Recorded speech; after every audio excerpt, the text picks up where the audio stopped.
I told my friend Jane in a text, I don't just notice synchronicity, I create it. And I know how to demonstrate it. So we've got video performances.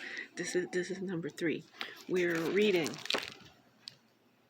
Mendelev's Dream, Paul Strathern, Quest for the Elements. So I'm learning the history of chemistry. For fun.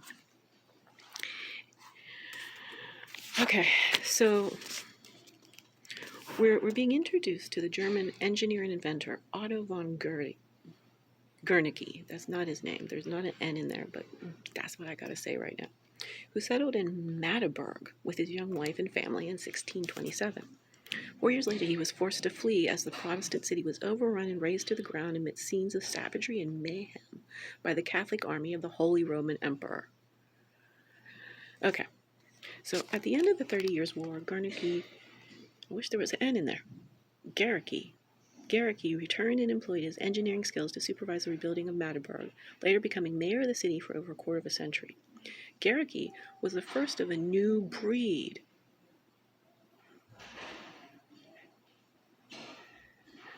The scientist showmen. Parentheses from the author. A remnant of this breed taught me in the sixth form. He was famous throughout the school for his spectacular hydrogen-oxygen explosion demonstrations, which regularly set off all the alarms and brought in the fire brigade. It's time for the Globe's original #wellbeing philosopher to invent stand-up philosophy. Performance art philosophy. My goodness. #neurocomplexity going on. And I've been homeless for 16 months. This does not. Anyway. Guericke had the profound intuition and ingenuity of a highly skilled experimenter and a flair for charismatic presentation, which would be the envy of any circus performer. Any circus master is the actual word he used. For me, the stand-up comics, they're gonna flip for me. But Guericke's performances illustrated serious scientific points. Synchronicity. Perhaps understandably in a Germany that would be reduced to a wasteland, the big philosophic topic of the day was the nature of a vacuum. Could such thing exist? According to Aristotle, it could not, and this has been accepted as authority by later philosophers who gave the saying, nature abhors a vacuum. Guericke decided to settle this question by experiment.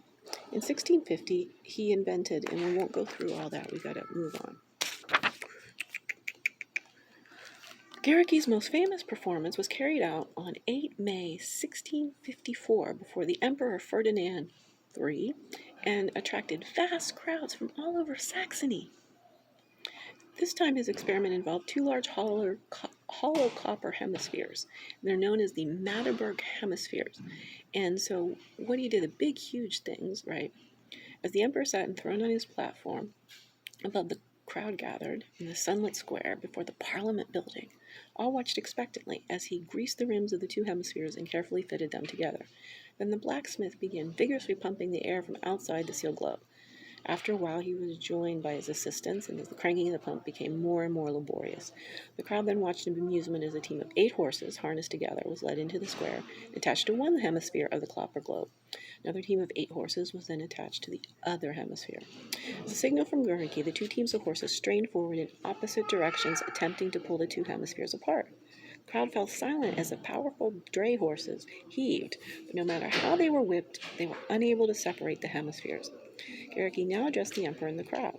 This was not a trick, he told them. All that was holding together the 2 hemispheres was the pressure of the air surrounding them. The vacuum inside the globe meant there were no opposing pressures to balance this great outer force, which is even more powerful than the strength of 16 horses.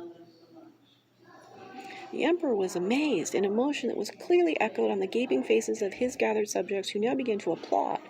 But Guericke held up his hand, silencing the crowd. The experiment was not over. On page 168 of Mendelev's Dream, the horses were untied from their harnesses and led away. Guericke then fiddled with the pump. The crowd craned forward curiously. There was a sudden hissing sound as the outside air pressure rushed into the hollow globe to fill the vacuum. Then, without warning, the two copper hemispheres simply fell apart of their own accord. Now that there was no vacuum, and the pressure inside was the same as the pressure outside, there was nothing to hold them together. Guericke's experiment soon became so famous that he was demonstrating it all over Germany. Tales of his feat with the Magdeburg hemisphere spread across Europe. Etchings were made of it, and when a garbled version crossed the channel to England, it is said to have given rise to the nursery rhyme about Humpty Dumpty.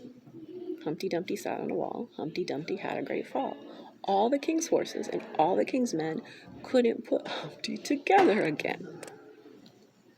His Keller commentary is now, not for the first time, or the last, the English appeared to have so completely misunderstood what was going on in Europe. Synchronously, in the previous reading I did, should I go to the Netherlands or perhaps England? And I said no to England.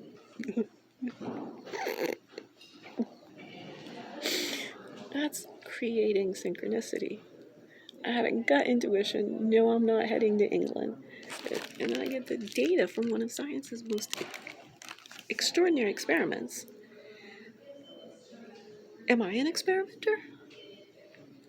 150 pounds in the 15 months after turning 50. I'm demonstrating this all the time. And I had, and there's videos, I don't know, probably a dozen ago, about my great discovery, because I had been wondering about the ether.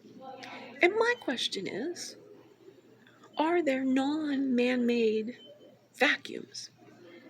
Let me ask a really crucial question here, thought experiment-wise. So they say space is a vacuum. They say it. They assert it, right? It's pretty much asserted. It's sort of the paradigm of space travel, certainly in the movies. I can't speak for the actual rocket scientists, whether they believe space is a vacuum or not. How do they measure that shit?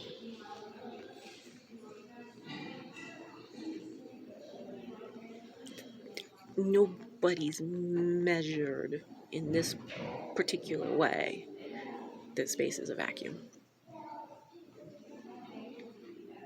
Because it's not. There are morphic fields. The ether is a word for the morphic fields of life. This is an audition for #StandUp Philosophy.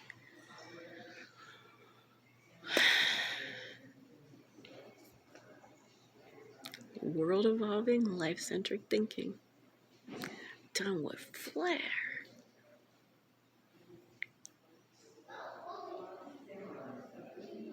Wise, feminine,